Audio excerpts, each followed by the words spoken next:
Alright, welcome back to Scarlet Hollow. I made a decision. Also, side note, I'm a little bit cranky today, so if I get super annoyed by something that's really not, the cause of such huge annoyance, then it's just me being a little bit in my feelings today. Anyways, I made a decision. We will go to the basement windows. Not because I'm a coward, I know. That's the most logical explanation if you know me at all. But because I want to talk to Reese, and we don't get that exchange, in possibility if we climb through the window, or possibly will not get it. And I want to see if I get the opportunity to tell him that there's tons of ditchlings in front of his window. So that's why I want conversation, alright? So, knock on Reese's basement. You cautiously approach the house kneeling next to the low basement windows of Reese's room. You knock. There's no one in there. Reese must be somewhere else. Ahaha. Okay, well, I thought so long about this. Well, no, I actually didn't.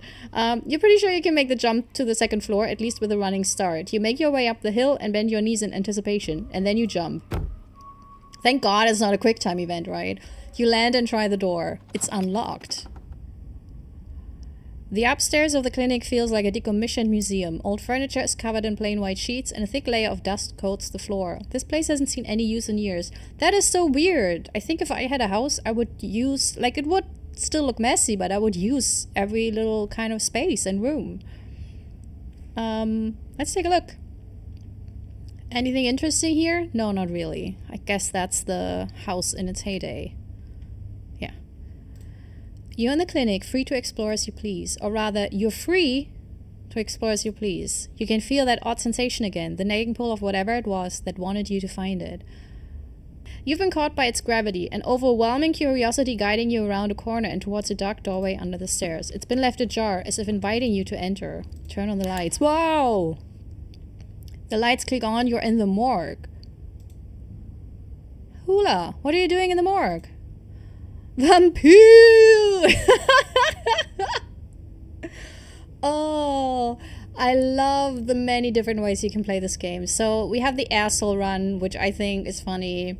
We have the alien theory run, which would be very funny. And then obviously to be hyper dramatic also I think would be amazing. You haven't seen Stella around, have you? She's been missing since last night. Oh my god, you died and she Frankensteined you back to life. Am I interrupting something? Okay, I have to ask. Are you human? She killed you? He's sitting upright and talking to us. What are you doing in the morgue? I'm just gonna pretend I never saw this. You know what? I think if I can bamboozle him with Stella's disappearance, he might not ask too many questions about me breaking in. I haven't. Did you think you'd find her in the morgue? His words seem distant to you. The tugging is strong down here. You can almost feel yourself slipping into a trance, and your eyes wander to the back wall of the morgue. Do they? You need to see what's back there. Follow the pole. You touch the wall. It feels disappointingly solid under your palms. Hey, are you okay? You feel Reese's hand gently shake your shoulder, and for a moment the thing on the other side of the blank white wall loosens its pull on you. You kind of looked possessed for a second there. You good? Make him understand. It's the voice again! Okay, I have certain theories. I think I might be possessed. And I'm not quite sure if the tea that Sybil gave us enhanced this. So maybe, if it caused it or enhanced it. Because I feel as if it didn't start before we had the tea. So maybe she gave us something that opened up the door between us and the supernatural. The other side, because that voice is not our voice. And it was very noticeable, not just to me, to you as well, I know from the comments, that the voice basically, it kept us from doing things we wanted to do. Like we specifically had thoughts of do this, and then the voice was like, no. And then trying to explain it away as if these were our thoughts and our line of thinking, but it wasn't, because we already had made up our mind about these things. So, and this make him understand, that's not us. That's the voice that is urging us. And so the question is, how much does Sybil know? This lady, can she not tell us something? I mean, I hate this when people do this. Even if she is on the good side, even if she's not the cat trying to betray us, she sucks. She should tell us. You know, that's potentially super dangerous not to tell us. Because I still don't know if she as a cat, I don't know. Maybe she really just wants to protect Kanika because she knows what will happen to us. Which, that's not cool. Sybil, what the heck, you know. But yeah, why wall? Neatsy thing, but wall stand in way. Let me inside. There's some kind of magic shit going on, man, but it's telling me I need to get behind that wall. I need to get behind the wall. There's a stone carving on the other side of that wall, and I need to see it. You know what? Let's go with the stuff that sounds like I'm a little bit stoned, because I think in this case and scenario, the truth is probably the best approach, and giving him more information so he can contextualize everything. Reese glances back at the wall. You're really serious, aren't you? This is probably a bad idea, but if you really need to get in there, I'm pretty sure there's an emergency exit somewhere upstairs. I just need to get the dog out of our hair. It should take 2 seconds. Get the dog out of our hair? Yeah, if I say I'm sick and need something, she'll drop whatever she's doing and do it for me. Surefire way to get her out of the house. Man, he's cool. He's a cool dude. And most of the time it's true anyway. You use what you got to get what you need, no shame in that. How'd you learn that little trick? Doesn't that make her worry about you even more? Wow, manipulating her using your illness. Classy. Ugh. Who am I to judge? Also, I want to break in. I already broke into the house, so that's also not very classy. Yeah, let's go with that. Exactly. Sounds great. Lead the way. I want to say lead the wall. I'm also possessed. Sweet. Be right back. He strides past you, his long legs moving swiftly. He seems excited, his usual dour demeanor replaced with an uncharacteristic pep when faced with the prospect of sneaking around and tearing down walls. You hear his soft voice filtering in through the open doorway at the top of the stairs, a hoarse and sickly edge added for effect as he speaks to his mother. They really want us to romance him. I mean, not us, because we're locked in, but yeah, it's very obvious now, the way he's described. Hey, Mom. He coughs gently. Reese, I didn't know you were awake. I still feel like shit, but I think I can finally try to keep some juice down. It looks like we're all out, though. Really? I thought I just picked some up. I've got an errand to run on Main Street anyway. I'll go pick up some orange juice. And some ginger ale, too. That would be awesome. Sorry to ask. I know you're probably busy. It's no problem. It doesn't take long. Don't do anything too strenuous while I'm gone. Just lie in bed until I get back. Thanks, Mom. I'll take it easy. You hear footsteps move down the hall, then the front door opening and closing. It worked. I want to tell Reese about the ditchlings, but I guess because I'm possessed right now, I can't really do anything else. The theatric rasp has left his voice, excitement rising in its place. Come on up, we don't have long until she's back. As you step out of the morgue, you relax. The extra space between you and the carving has weakened its hold on you, and with it, your desperation to claw your way through the wall and unveil it. One other thing about Sybil and the stones in general, because I'm still not sure that it's a good thing. Maybe the stones, like activating the stones, is causing a lot of this shit. And maybe we shouldn't. And that's why I don't fully trust Sybil. I'm not saying she is the cat, but I'm not quite sure that she isn't. Okay, I can't say for sure that she isn't, because the stones might just as well be the thing that actually caused all this. Like, touch the book and read out aloud from the book made of human leather. It's one of those emergency fire axes, so it should be pretty obvious wherever it is. Though I'm not sure where she would be keeping it. I'll show you around. Let's try the doc's office first. You make your way to the doorway of her now vacant office. I don't see an axe in here. He's right. A cursory glance reveals nothing but stacks of paper and cabinets of medical supplies. But something on the desk catches your eye. Some sort of records with your family's name on them. You're a fast reader. It shouldn't take you long to skim these. He stops in the doorway, turning to watch you leaf through the documents. Find something interesting? They are family's death certificates.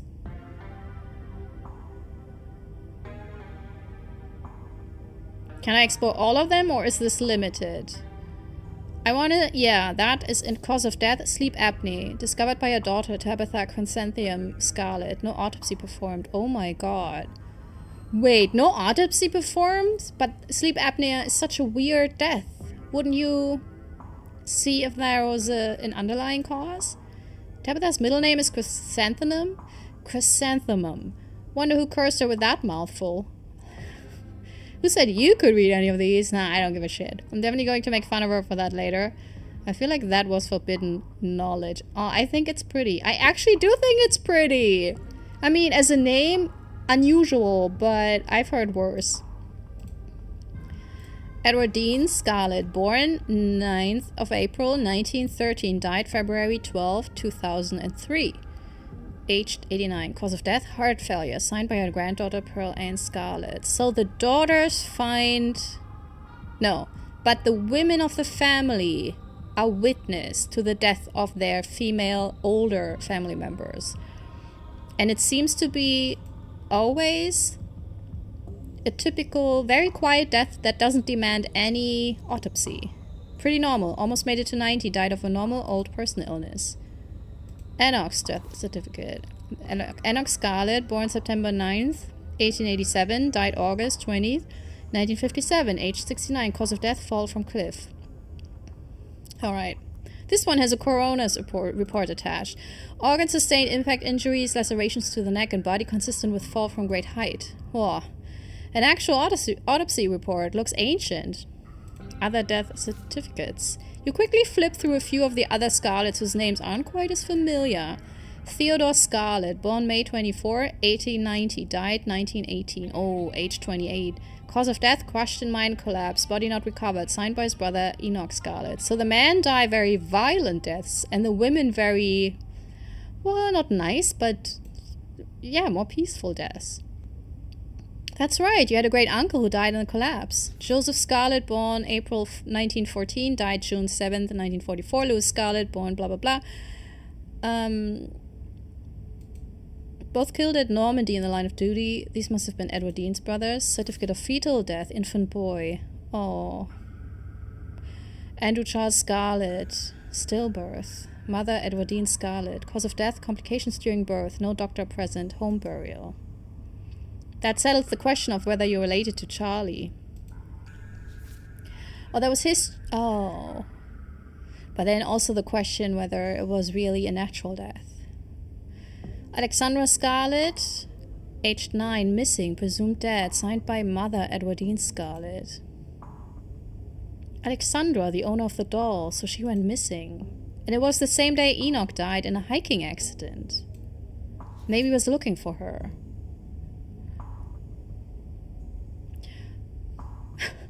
Mary Bell Scarlett, age 17, cause of death, complications during childbirth, signed by her mother, Edwardine Scarlett.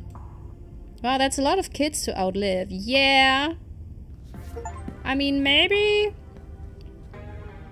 It's not unnatural, I think. Especially back then, when you didn't really have proper... I mean, even nowadays, some hospitals, you know, make you die faster. But... it's still in this context, like in a normal, if I would read this as historical records, I would just feel sad for the family and not really suspect anything. But we're playing a horror game, so obviously, and we know Edwardina is kind of an awful person, so, you know, I'm side-eyeing her. You turn around and leave the office. It's time to move on. The medical supply room is probably a good bet. A fire axe seems like something that might be useful in a room full of chemicals. It's just down the hall. There it is. Do we see anything? No. God, it's boring in this household. Looks like it needs a key, though. We'd better not break the glass. I'd rather explain why you had to steal the axe after we've had a chance to use it. There must be a key in here somewhere. He stops, as if listening to something you can't hear. Shit, she's back already. What? That was so fast. Probably we read the files. As if on cue, you hear the front door to the clinic open and close. The creak of its antique hinges echoing down the hallway. Footsteps start down the hall. She's headed this way. Quick, we gotta hide. I'm not supposed to be in here. Woo! He opens the closet door and hurriedly motions you inside. You slip past him, scrunching into the small space as best as you can. He attempts to slide in after you. Oh, that's the one where we're supposed to cuddle up, you know. I mean, I would let him in. There's not enough room. Hide somewhere else. No, we can let him in. I mean, he's so skinny. You can fold him up, you know. You make space and he slips in next to you, closing the door just enough that you can both still monitor the entrance to the supply room. Dr. Kelly storms in, plastic bag and towel. She takes something out of the bag and places it on the counter. And then she hurries back out, bag rustling as she makes her way back down the hallway. We better wait a second, just in case. Keep your distance. Quietly wait for the danger to pass. The two of you stand in tense silence, both cramped into a suffocating closet, taking shallow breaths as if she could hear you breathing from the other side of the building. But the footsteps soon return. Dr. Kelly makes her way back towards your hiding place, creaking floorboards, broadcasting a location all the way to the hallway just outside your hiding spot. His head swivels suddenly. That was the door to the house. We're in the clear. Let's go. Oh, I hope so. The two of you spill out of the closet. Reese quickly and quietly starts pulling out drawers, scanning them for keys. Look, what did she... What is this? Berries or something. Is that the berries that are toxic that Sybil had in her home? You can't help but notice what Dr. Kelly left on the locksmith table in the middle of the room. A sprig of small furry fruits. Custard beans. Yeah, it wasn't berries, but beans. Ah, wow. You've seen them elsewhere in town, but for the life of you can't remember where. I can! No, I can! I can! Why did your mom get castor beans? Yes, found the keys. He holds up a small ring of keys, each with a strip of colored tape on the head. What's this about beans? Oh, those weird little fruit things. Reese unlocks the cabinet and offers you the fire axe. Here's your axe. And I don't know, I've never seen them before. I'm not allowed in the supply room. It's probably some kind of medicinal plant, right? She took out a chemistry set too, though come to think of it, she's not supposed to make medicine. She's not a pharmacist. This room is just storage for orders she gets from a pharmacist over in Brevard. Is she poisoning her son? That's so obvious though. Why would she bring something like that in here? This plant is not medicinal. It makes one of the deadliest poisons known to man. Castor beans make ricin, a deadly poison. She's poisoning you. This is all but confirms it. No, it doesn't all but confirm it. It heightens the suspicion, but it doesn't prove it. Let him draw his own conclusions. No, why wouldn't we? I would inform him. I'm sorry, I'm a blabbermouth, but why wouldn't I? Let's go with the totally book-smart answer. She's not making it though, right? Why would she make that? She's a doctor. Let him... And now that all three answers are basically telling him your mom poisons you, and now I let him draw his own conclusions. You decide it's best to let Reese draw his own conclusions. Maybe she has some kind of information lying around here somewhere. The drawer over there is locked. If I were information on some mysterious alien-looking fruit, I'd probably be in a locked drawer, right? Good thing I already have the keys. Unlocks the drawer, pulling out a notebook. This is about me. There's stuff in here from when I was like 12. It's some kind of diary or medical history, or both, I guess. What the hell is this? Something about another episode. Guessing she was referring to one of my rough nights. Oh, here we go. There's some illustrations. He glanced to the strange plant on the countertop. It's those beans you mentioned. She uses them to make my medicine. That's poison, right? He jerks his head towards the door.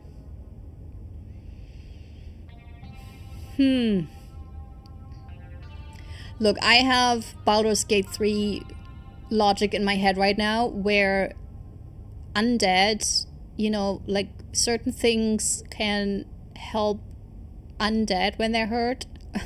Basically, like, you know, what would poison or kill or hurt someone else would heal them, but that feels very, very upside down reading of this situation. It seems quite clear that she's poisoning him, but I still, given the context that we're playing in a game that's very well written, I'm not quite like it was so obvious from the get-go, you know, the whole Munchausen by proxy syndrome. And I wonder if this really is the case or if there's an underlying issue here that's more supernatural. Shit, that was the door from the house. We gotta run. You follow Reese's instruction, once again starting down the basement stairs, letting the pull of the stone carving guide you back to the morgue. Dr. Kelly's voice filters down from above. I was right. We did already have juice. It was just in the back of the fridge. Well, there's no harm in having extra. What are you doing in the clinic? I thought I told you to go rest. Oh, I'm just gonna chill in the morgue. I got my speakers, so if you hear some weird sounds, that's just my music.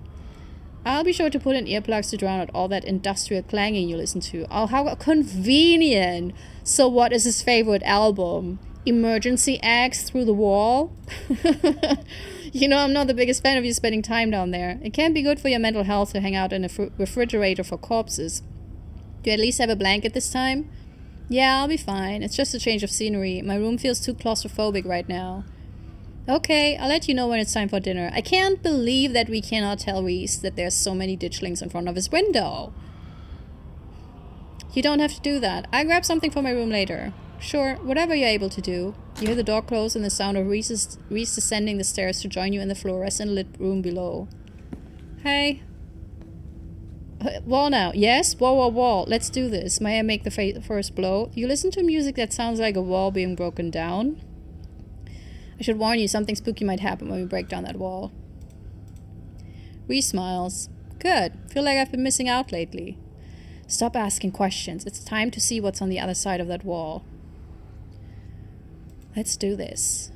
I'd like to do the honors, if you don't mind. I've got some confused and angry feelings I'd like to express. You know what? Yeah?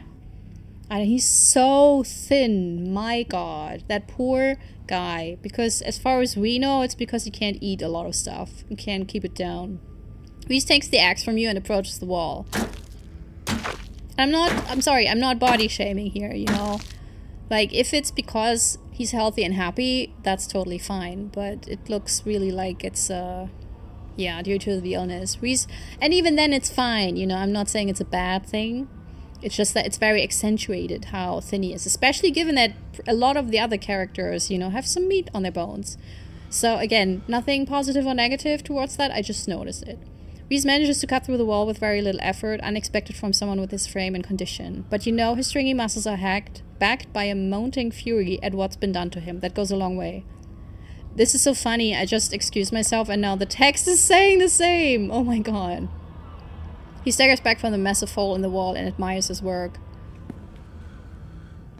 Holy shit. The splintered edge frames a dark passage, seemingly cut deep into the side of the cliff, cold seeping from a forgotten place into the already frigid morgue. Reese coughs as he takes a better look at what lies beyond the wound in the wall. There's a whole hallway back there. Thick, stale air leaks from the hole, filling the morgue with an earthy mildew smell, like the room is slowly filling with dirt. And with the stink of the grave-like room beyond comes an even stronger compulsion. You step forward. And you climb into the hole. This is my hole. It's made for me. This is wild. I had no idea any of this was here. An entire hospital wing rotting away for decades behind some flimsy drywall. His voice sounds distant. Your sole focus is finding it. Your feet move without prompting, and you stumble down the hallway towards the far wall, barely registering the antique clutter as you stagger past it. I will register, though. Well, it's not very interesting. Alright. Whoa, are you okay? No, I'm not. You don't respond, and you don't bother to retrieve the axe. The wall is rotten, water damage having eaten away at the wood over the course of unknowable years. The planks nearly reduced to sawdust. You tear into it. Ooh. Ooh. Enoch, I thought you weren't going to come. I was worried you'd leave me here forever. Injured man. They said there's nothing they can do. I'll never use my legs again. Enoch? Or Enoch? What am I going to do? Calm down, Teddy. These doctors don't know what they're talking about. I've been doing my own research, and I've found just an alternative. We won't have to worry about anything. From here on out, I promise. I went to talk to the witch. Not the witch! A witch? But that's nonsense. It's alright. It's all sorted. We're taking you home today, and everything will be resolved by this time next week. Everything goes black. Your vision swims back into focus, and it takes a solid second or two to reorient yourself. You're in an unfamiliar bed. Reese leans against the far wall, eyeing you with concern and curiosity. Hey, I was worried you'd slip into a coma or something. You tore down a wall like a wild animal, found some weird carving and collapsed. I think you might have had some kind of seizure. Are you okay? Wait, nothing spooky happened? The mountain didn't collapse on us? No ghosts? How did I get there? Does Dr. Kelly know I'm here? You didn't call an ambulance when I started seizing? I had a vision. No, I snuck you back into the house while she was busy in the medical storage room. Figured you won't want to come to in the morgue. So nothing spooky? No, nothing. You just fell down, twitched a little, and when you seemed stable, I carried you back here. That was a few hours ago. Oh my god. You don't have the kind of muscle mass required for that? Why would I say that? That is so rude. But you have a delicate constitution. No. Thanks, man. I appreciate it.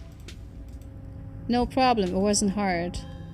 Did I just have an option to flirt? Because I thought I was locked in on Kanika. How dare you, game?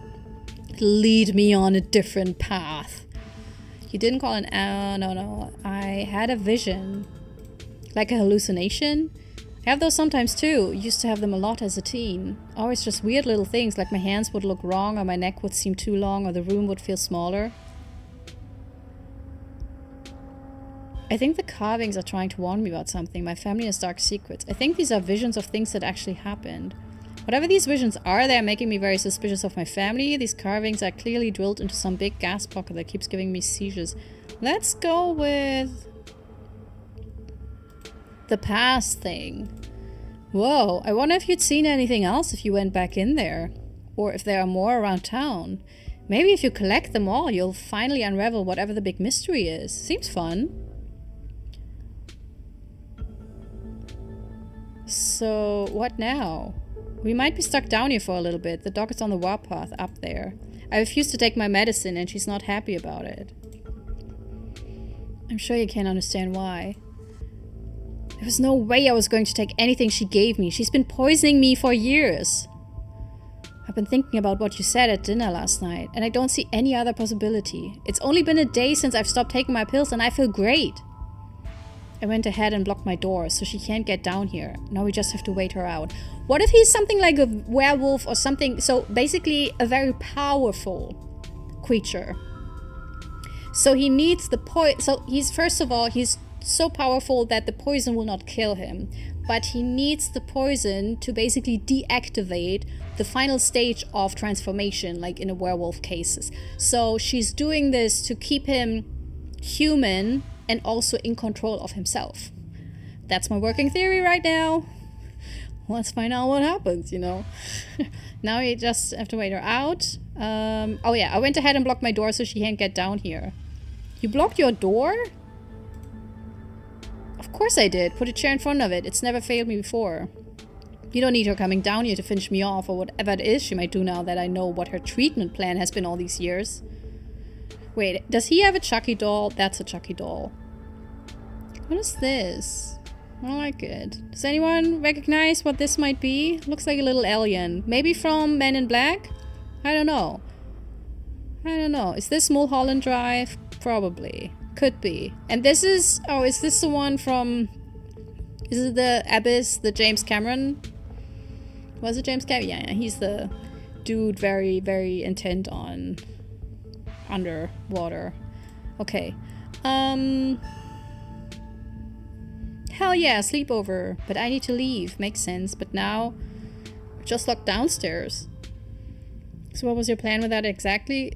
Good. Gives us time to figure out the game plan. How are we supposed to get out? I don't think you're acting rationally, so you're holding me hostage down here, so I'm your prisoner. Man, that's 1,000 things that basically say the same. But now we're just locked downstairs. Maybe I was a little panicked when I found out what she'd been giving me. And she was upstairs talking through the door, saying I should take my pills, and I just... yeah, I get it. Took what few precautions I could. It's not ideal, but at least it buys us time to figure out what to do. We should treat her as a serious threat. This might sound strange, but I think she's gone to some desperate lengths in the past. What? There are these weird memories I have. I always assumed they were just dreams or hallucinations, but now I'm not so sure. I think she's used tranquilizers on me. Other times that I've gotten too unruly for her. My theory sounds better and better by the minute. I don't know how much of these memories I can trust, but I'm starting to think I should believe my instincts when it comes to the lengths she's willing to go to keep me under her control. We'll wait until she's asleep, then we can at least get out of the basement and we can figure out what to do from there. I don't get why your mom would poison you, though. I don't know. But it's all in here. She never outright says that's what she's doing. And the recipe she came up with to deal with my flare-ups, whatever she thinks those are, involves that weird plant that was on the counter. Those castor beans. You are right, and ricin poisoning matches up with quite a few of my symptoms. The thing I can't figure out is whether she's been trying to kill me slowly or if she just likes keeping me sick enough to be dependent on her.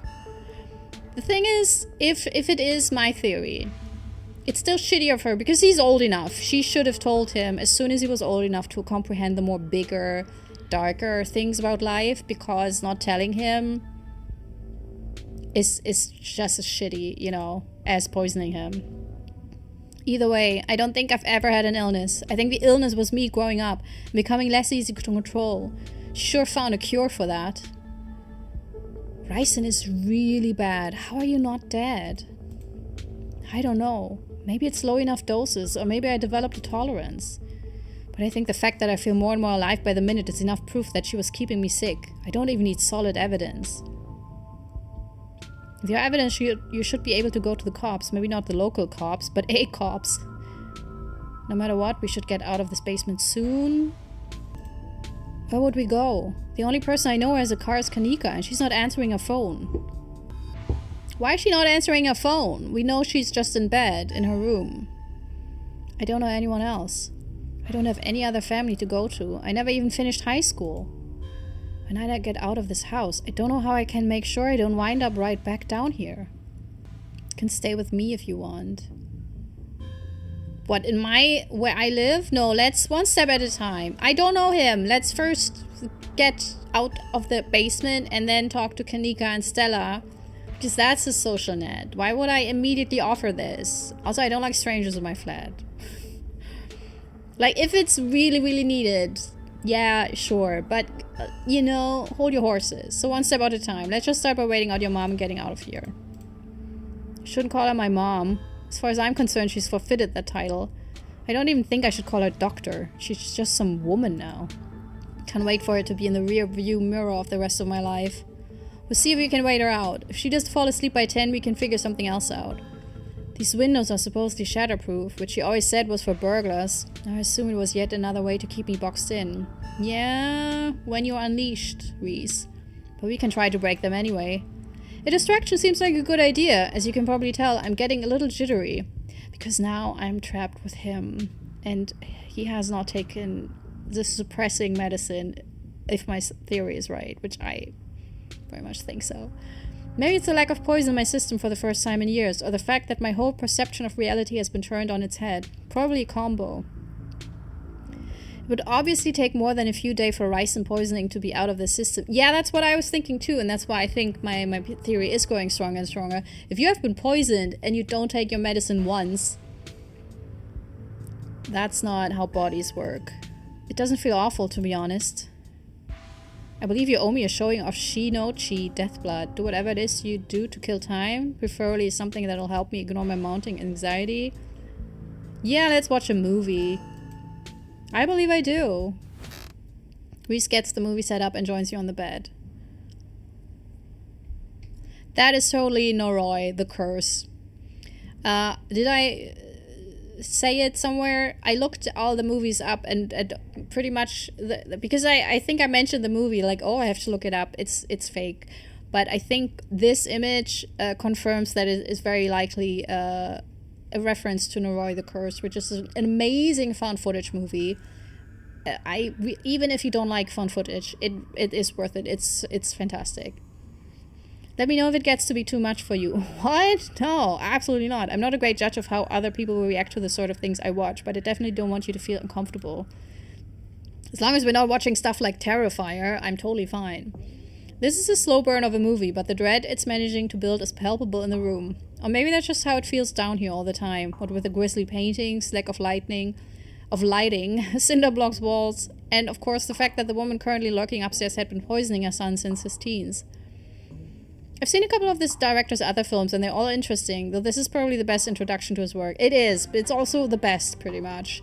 But some of his movies are a bit, you know, a lot lesser return if you started with no voice. So I think it's the best movie to convince people that this is a great director. But then most of the other movies are not as strong. But almost all of them have some fantastic ideas. And I think one of the greatest things of horror is when you discover something or see something that is very unique, you haven't seen before. Like currently the biggest rage is Obsession, and everyone loves this movie. And I think it's a very scary movie. It's a great movie, but it has not done anything new. And so it can't be my favorite movie of the year. It can't even be one of my top favorite movies, because even though it does what it does so well, it's just good on a technical level. But there was not a moment where I was like, "Ooh, this is so different and cool," and that's why I'm not. Yeah, I think it's a fantastic movie. Big recommendation if you want to be scared. It's also kind of funny. I hate all the characters. I think the writer is not a good writer for people, because his previous movie I also hated every single character, and I don't think that's the intention, that every single character is flat and boring and annoying. But it is a pretty good movie, but it is not changing anything. Like it's not Midsummer, it's not Talk to Me. I think was a movie where I was just like, whoa, it's not that. Anyways, the way it jump cuts to seemingly unrelated TV show recordings that then wind up tying back into the narrative adds a level of realism and depth to the world that I find really engrossing. It's found footage used to its fullest. I can't believe I'll be able to just do things from here on out. Like watch movies with another person. Is that a T? Is that a sharper tooth? Are the ears getting longer? Is he a vampire? Oh my god. I can't tell if his ears were like that before, but I feel like no. Or talk to people ever. You can hear the difference in energy now that Reese hasn't had his daily dose of poison. He's uncharacteristically chatty, clearly not used to talking to another person, let alone when he has the energy to carry on a long conversation. I'm glad you'll be able to have a social life, and I'm happy to be a part of it. Let's not get ahead of ourselves first. We have to get out of this basement. Ignore him and watch the movie. Shh, I'm watching the movie.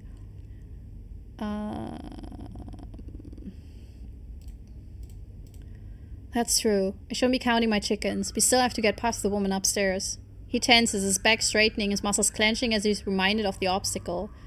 Hopefully we can just wait her out. If not, he trails off. But his features soften as he once again immerses himself in the film. The man on the screen yells portents of doom into the camera, trailing off into a wordless scream. The plot is really heating up. I love that there are all these distinct sort of vignettes, little pockets of horror that affect a small number of people, and only once you start to see how they fit together can you realize some fundamental horror about the universe. Is this one of those things where a character in a movie describes the whole movie?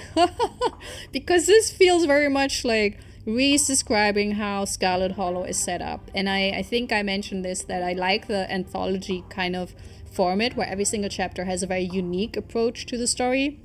But obviously it all tells the full story. And then it sees you back. Incredible. Cosmic horror in the truest sense. Reese is becoming very animated. It's probably safe to assume that he's dealing with a lot of extra adrenaline right now, what with his entire reality turning out to be a lie. But he's also talking over the movie. Look, I can always watch the movie later. That's not... Reese, are you feeling okay? I'm just jittery. I've had a really weird day, and I think being down here is making me anxious. I'm all hopped up on adrenaline. Maybe waiting out the dog is a bad idea. The longer we wait, the more likely it is that she'll figure out that we're onto her, and it would be too easy for her to lock me up again and be thorough about it this time. There's a knock on the window. Hula, don't get any closer to that thing. It's time to go home.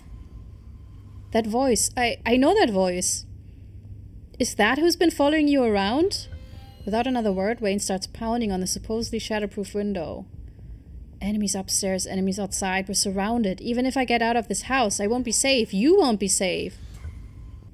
What do you mean? Wayne isn't going to hurt you. He hasn't hurt anyone.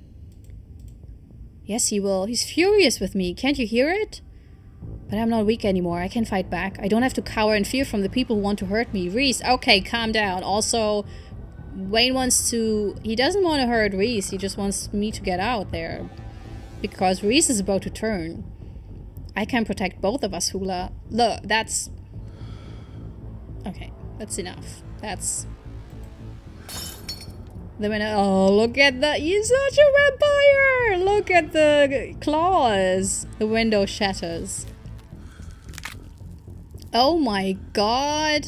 As Reese tears at his clothes, paint bubbles out from the canvases, his ghoulish figures peeling themselves out of their two-dimensional worlds, invading yours, crawling up the walls. Oh, that's a beautiful image. Grab my hand, I'll pull you out. Oh, that's not just a vampire, that's a whole tail. Leave us alone. So it is a werewolf. Is it a werewolf? I don't know, but it's a great transformation. That's pretty good visual. In a surge of violence, the change that has been brewing inside Reese finally comes. As it manifests, the broken basement window is sealed off, and Wayne along with it.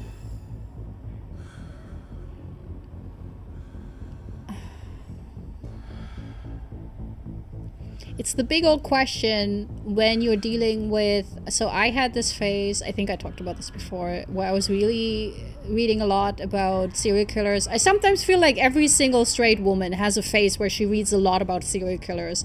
I don't know why, it's just who we are. That's also like the murder podcast and stuff. I actually don't listen to murder podcasts, but yeah, so I read up a lot. And what boggled my mind was there's no... You know... The way you act, it's whatever you do and it backfires, it's not on you. Because sometimes, you know, it works if you are very passive and play along. Sometimes it works if you talk about yourself, name your name and everything. Sometimes it works if you get really aggressive and don't play along. So whatever you do, it always depends on the person, obviously. And now I'm in this position where I don't know. So stay where you are. That's me thinking if I don't show that I'm scared of him, he will not hurt me because I have not given him a reason that I'm afraid of him, because sometimes that triggers someone who will hurt you. You know, as soon as you act scared, they get angry. But running for the stairs might be the way for me to actually grab that. It's just a chair, right? So I should be able to just grab the chair and open the door. So you know what? I will go with probably my instinct. You've seen enough to know you need to leave. You run up the stairs. The door is blocked by a chair. Well, I can go, and then it's blocked by something else too. Oh shit. That's not ditchlings, right? That's his...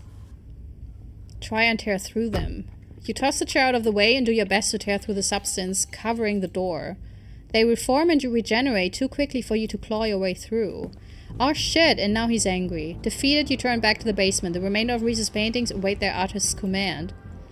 It's okay, stay right there. I can take care of this. Then she won't be able to hurt you anymore. I'll be right back. Okay, so he didn't take that personally. That's cool. That's fine. I guess that's also... It has to happen because in another timeline, I would have romanced him maybe.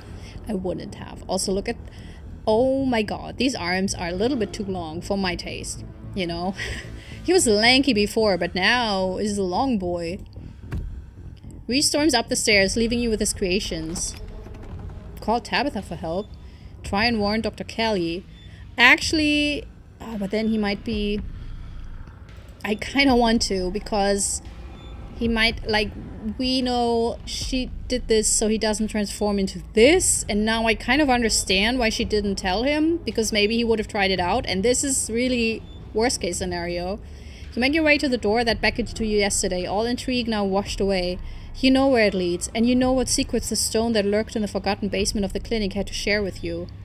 Now the clinic holds a new horror. Somewhere beyond the narrow hallway leading from the house, proper into the doctor's office, there's a monster, preparing to do something unthinkable.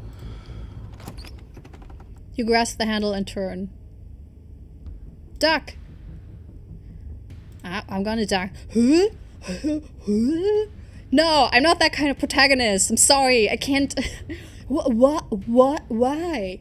No, I duck, you know? You tell me to duck, I duck. You do as she says, duck. Especially if you have a shotgun in your hand. She shoots. The gun isn't very loud. There's only a pop as the projectile leaves the barrel, whizzing through the air. Yeah, that's the beans. Oh, God, look at him. Oh, man. All the folks who are into monster romances are right now, like, so happy with this visual, I think. It's not my type, you know, but I do like the hairstyle, though. You turn to see a dart embedded in Reese's chest. He pulls the tranquilizer dart out from between his ribs, heaving heavy breaths as the drug courses through his system. You're going to have to try harder than that, No, how did you... As if you could hope to stop me, you pathetic waste of flesh. Before Wayne takes another step down the stairs, pain flows out between cracks in the wood. Reese is panic pulling in a mob of furious creatures to hold his enemy in place. Why are they enemies? Did Reese kill Wayne? The artist darts away, but his creations continue their work in his absence. No! Dr. Kelly makes her escape down the hallway as Wayne is overcome, glued in place at the top of the stairs by stiffening globs of paint. Can we help him? Run after Dr. Kelly, run to a nearby room. Why would I go to a nearby room? I thought I could help Wayne.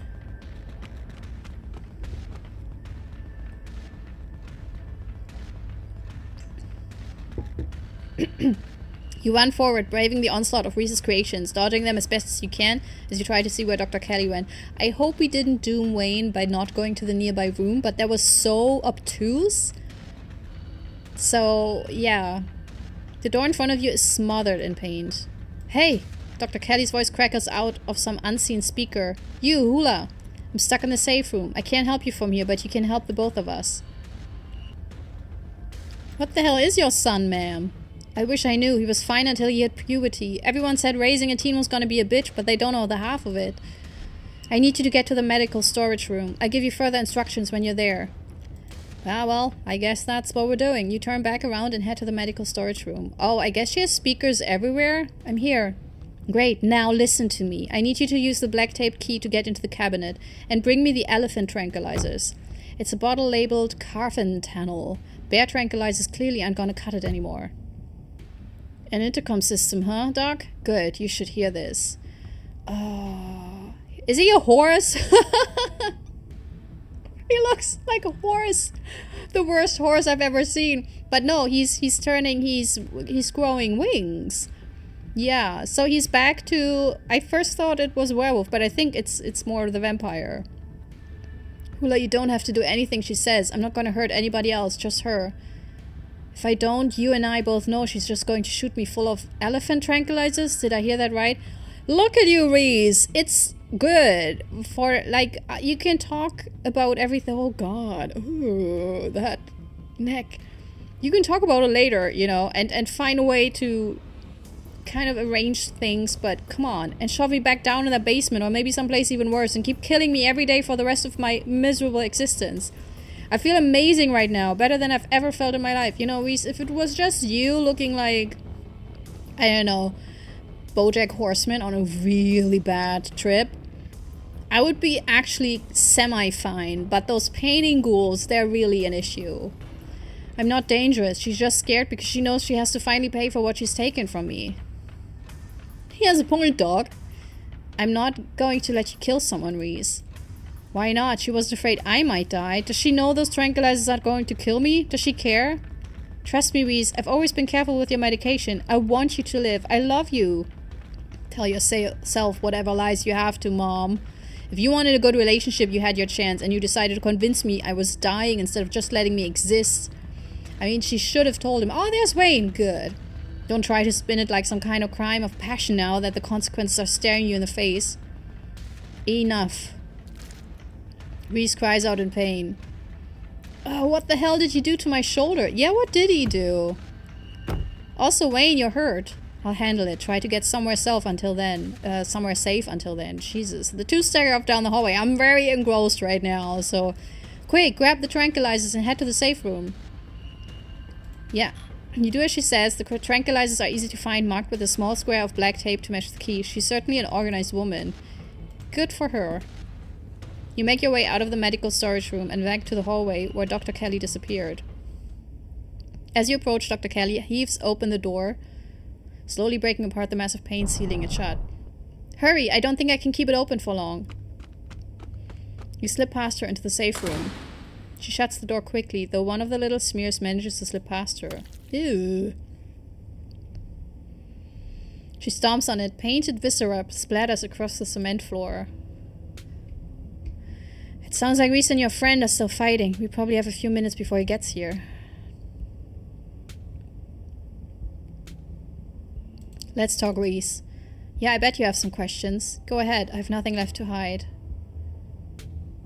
How did he not know what he was? I've been medicating him since he was 12. We've only had 3 incidents like this before, maybe 4. Depending on what counts. This is the worst one by far. He doesn't seem to understand at first that he looks different, and I just make sure to stay on top of his dosages so he rarely ever does. But I've been preparing for this inevitability. He's an adult now. There's only so much I can do to control him. I have to stop at some point because I'm getting worse at reading, which means I'm tired.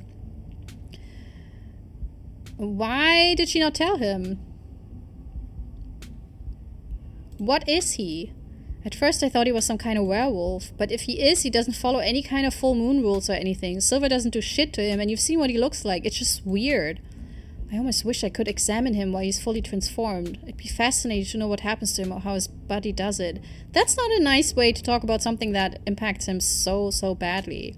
But he seems pretty hell-bent on ripping my throat out, so I guess that'll just have to remain a mystery.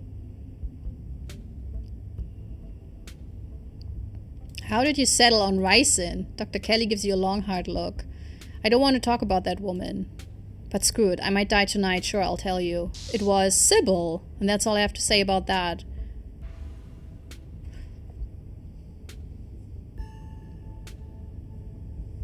You know what just happened? Those thoughts that urged me, Sybil. Because she just said, because Sybil is the one who gave her the beans, the castor beans. So Sybil is controlling my mind, she's in my head. She the cat? Oh, shit. And that's all I have to say about that. Was his dad similar? A strange little smile creeps onto Dr. Kelly's face. I wish I knew. Reese just kind of happened. I wasn't seeing anyone. I just woke up pregnant one day. That's awful! Oh my god.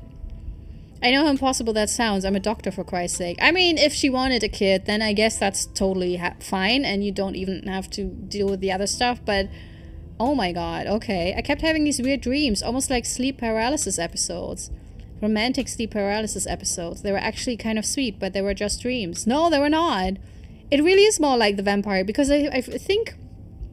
Wasn't some iteration of Dracula, Nosferatu also, basically using sleep, you know, to hypnotize and everything, the women? But then all of a sudden, because I think in the original Dracula novel, fantastic read, by the way, if you haven't. It's really a great book. It's really fun to read. And the sleep, and they all think they're dreaming, you know, but it actually happens. But then all of a sudden my period stopped. I got morning sickness, and roughly 9 months later, Reese. That's so creepy. Why did you start poisoning him? Dr. Kelly sighs.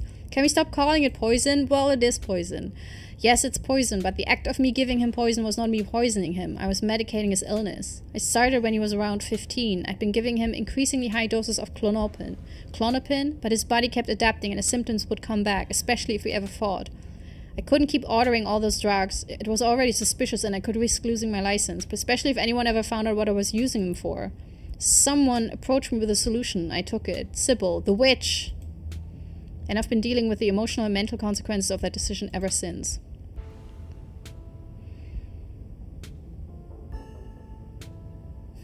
I wonder if Kanika and her brother are really the kids of Sybil, or if it's also something else.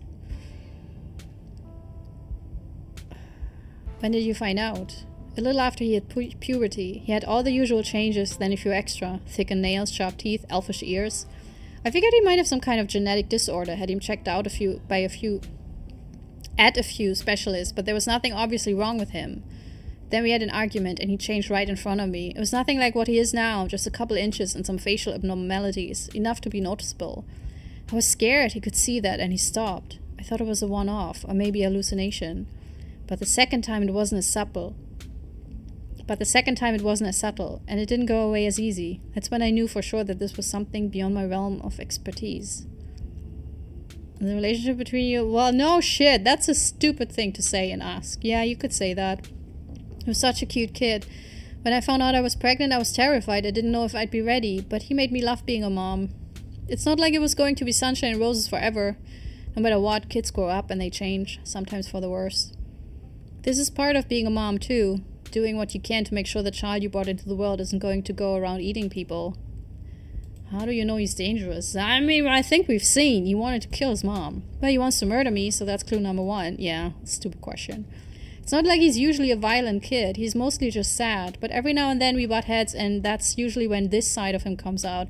Man, that's so serial killer trigger-coded. I don't like it. Also, it doesn't make me like Reese to be... Like, I understand that he's very angry at his mom for poisoning him and everything. But still, it's... You know... Imagine if this happens anytime he gets frustrated with anyone. Yeah, exactly. Imagine he gets road rage one day, turns into a 12-foot tall monster with a million teeth, and rips somebody apart in the middle of a major metropolitan area. And those weird ghost thingies, you know? Yeah, he's dangerous. I can fix him. No, I can't. He's been kind to me. That's a stupid thing to say. Someone can be an awful person to others, but just because they're kind to you doesn't mean that they're less awful. And I'm not saying Reese is awful, it's just that... That doesn't really matter. And also, that doesn't mean he's dangerous. I don't know. I mean, you are the biggest. Yes, but also he fought Wayne, so we don't know what that was about. And these little thingies also kept us from actually escaping. So that's not good. So, but this, don't you think it might be a self-fulfilling prophecy? Is that interesting? Because, yeah, antagonizing him so much might also make it worse. Oh, don't preach to me. Is he a sweet kid most of the time? Absolutely. And Ted Bundy was sweet to the people he picked up off the side of the road. Didn't mean he didn't go ahead and slaughter them anyway. So this example is a stupid example because Reese is sweet because he's sweet. Ted Bundy was sweet to those people because he wanted to murder them. It's a difference. And it's a difference, a huge difference, right? It's all about intention. If you're sweet because you want to be sweet, and not to gain something, then you're just genuinely sweet. But if you're sweet because you have a goal, like nice guys, you know, trademarked, then you're not actually sweet or kind. I know what my son is capable of, so it's my job to make sure he doesn't hurt anybody. Leave it at that. What's this room? Old X-ray room, lead walls, lead walls. After I realized this whole situation was a possibility, I had the door reinforced with special remote-controlled locks. Glad it could finally come in handy. What's the game plan, both short and long term? It's a very long session, so it might take a while until I edit this. I'm so sorry. Well, I pump him full of elephant tranquilizers, then I lock him in here. Then I somehow convince him to see things from my perspective. Then we all live happily ever after. So you're just going to lock him away again? Yeah, it's either that or he dies. God knows I don't want that to be the case. But you gotta work with what you've been given, and what I've been given is an ethical dilemma with no good outcomes. Just have to decide which is the lesser evil. While we're at it, any other secrets you're keeping? You have it all. You have no idea how relieved I am to finally say all this shit out loud.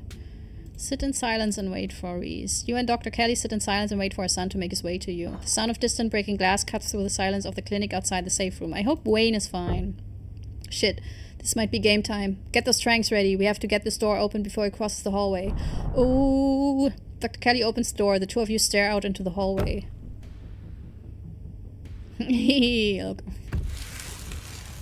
Oh.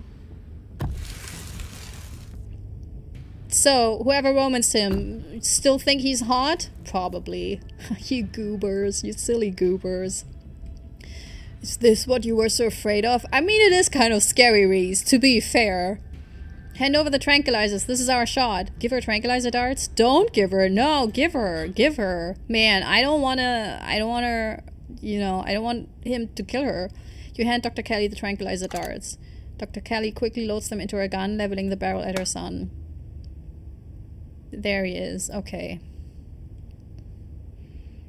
Hula, I thought we were in this together. Yeah, but you attacked Wayne, to be quite honest, and you wanted to kill your mother. I don't like that. Thank God. Dr. Kelly sighs heavily, staring down at the warped figure of her son. Because I don't think I can fix him.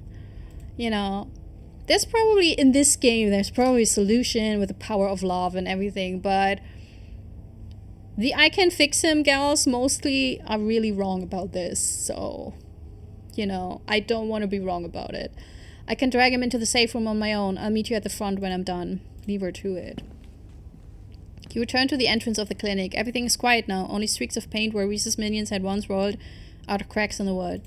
You know what? If Wayne wouldn't stink so much, probably. That's my assumption. I can't smell games, which that's a good thing. But if he wouldn't smell like probably death and corpses, he would be a pretty good catch, because so far he has been very much amazing at helping us out. We still think Kanika is the better choice, but if Kanika weren't there, I probably would consider it. If he is romanceable, I don't know. I hope you understand that this needs to stay between us. I don't care how much you feel like you need to share what just happened with other people. Have you met me, Dr. Kelly? My character shares everything with everyone. The more people know about this, the more trouble it is for me and for him. I don't need any more well-intentioned escape plans. Look, there's still the remains of it, right? Yeah. There's a magic stone in your basement. Just thought you should know. Also, we busted a hole in the wall down there. I mean, now is the best time, I think. Okay, thanks for the heads up, I guess. Okay, do you think you let any of his friends in on this? I think she should. She heaves a sigh. I have to think about it. We'd run the risk of one of them trying to break him out. But if he's stuck in a windowless room with no internet and no friends, that's a one-way ticket to insanity. Yeah. Then I'd have an insane monster on my hands. Stella in particular would be a problem. That girl never knows how to mind her own business or follow other people's rules, and she would have absolutely no fear of what might happen if he was cut loose. But Kanika, I might consider. She's got a bit of a bleeding heart and pretty inflexible morals, which could be a problem. Yeah, but I think she's also smart enough to, especially if we tell her what happened, you know, to find something without endangering people. On the other hand, I don't know how well she could keep a secret, and if Stella found out, then Kanika could probably be convinced to do a jailbreak, and then it all will blow up in my face. You can probably tell I've put a lot of thought into this. It's the same calculation I've been doing for years, debating whether or not I could be fully upfront with any of them, instead of just pushing them away and hoping they didn't notice what was really going on. She sighs again. Maybe I'll get him a kitten or something. Like they did for Coco the gorilla. Might as well give him a tire swing while I'm at it. Some enrichment for his enclosure. Oh my god. I hate that I have to do this to him. Yeah, ethically it's really icky. And I'm not saying she should kill him or anything, but also letting him loose. The main issue is if I would have known for sure that he wouldn't kill his mom, I might have not given her the tranquilizer so he could go into the forest and do whatever he needs to do. But he was about to kill his mom, and I don't want that on my conscience.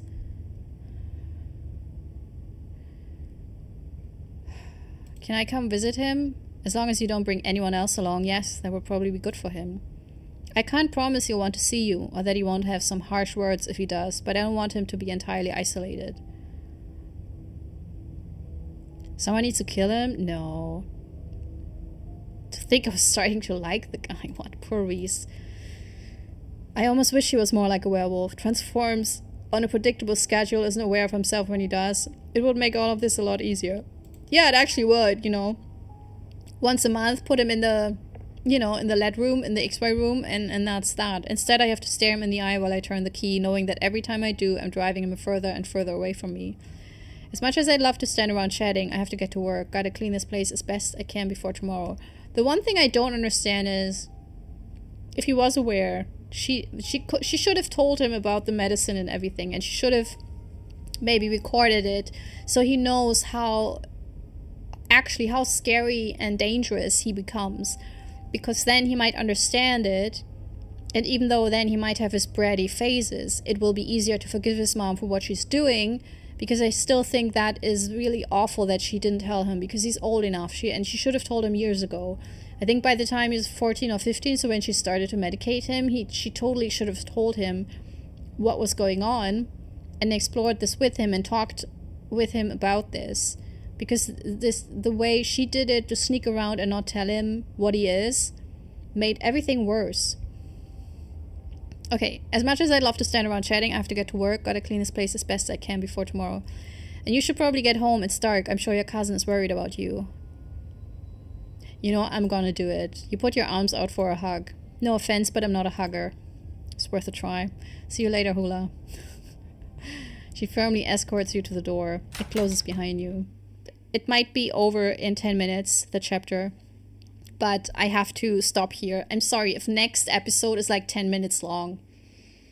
It is what it is.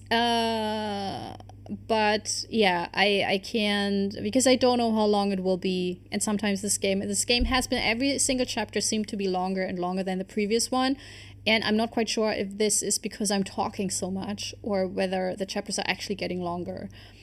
I love this. I mean, I had a lot of suspicions from the get-go, and I love that the first assumption you have, which, did I just get a message? That sounded like I got a text message.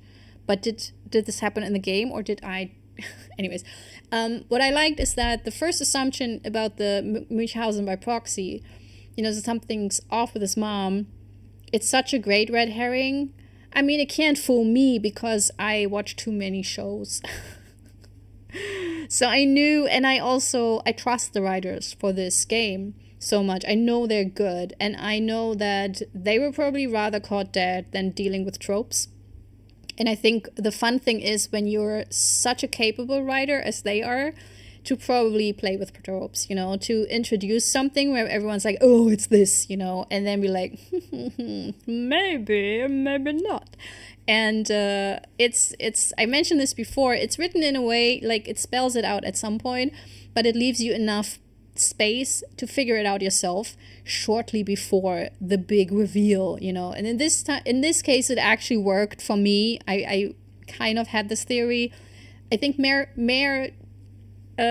minutes before, or even mere seconds before it was revealed, but I enjoy the write so much. It's such a deft writing. It's so strong.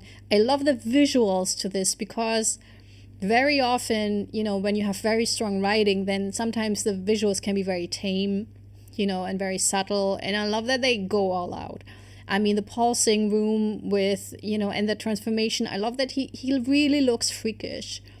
I mean, like, if you still want to romance him, you know, knowing that he looks like this, good for you. I'm not shaming anyone. It's not my cup of tea, but it might be your cup of tea, you know, with castor beans infused. I also love the thing with Sybil, that we didn't hear the name, that there was a little bsh, and that's the proof. That's the definite proof to me that the weird voice that is kind of steering us since we drank that tea is her. So she gave us something that has not just opened something up and let something in, but it is guided by her, or something that works with her, because it didn't want us to hear the name even though it's so obvious. I mean, you know. So that is fantastic. That is fantastic. So yeah, I enjoyed this chapter so much, and I hope you did as well. Would you still romance Reese? Oh yeah, would you? Okay, would you have gone with the tranquilizer or not? For me, it sealed it. First of all, I didn't want him to kill his mom, but it also sealed it for me when he hurt Wayne. And Wayne just wanted to help me and rescue me. He didn't want to hurt Reese. He just wanted to get me out of there. And Reese basically prevented him from it, which I think feels so toxic, that in his goal to protect me, he keeps me from everyone and everything, you know, and closes us up and holds us up even in that basement, you know. So that's a lot of red flags for me when it comes to romancing Reese. But I probably, you know, if you are more romancing him, maybe there are more things that are a lot less problematic about him. And it's my reading of this situation where I feel like but yeah, I want to know your takes on this whole situation, and if you would have used the tranquilizers. And that's that. Hope to see you next time. Bye. This is my self-recorded outro song so I don't get hit with copyright claims. If you subscribe to a lot of fun tutorials, reviews, and let's plays.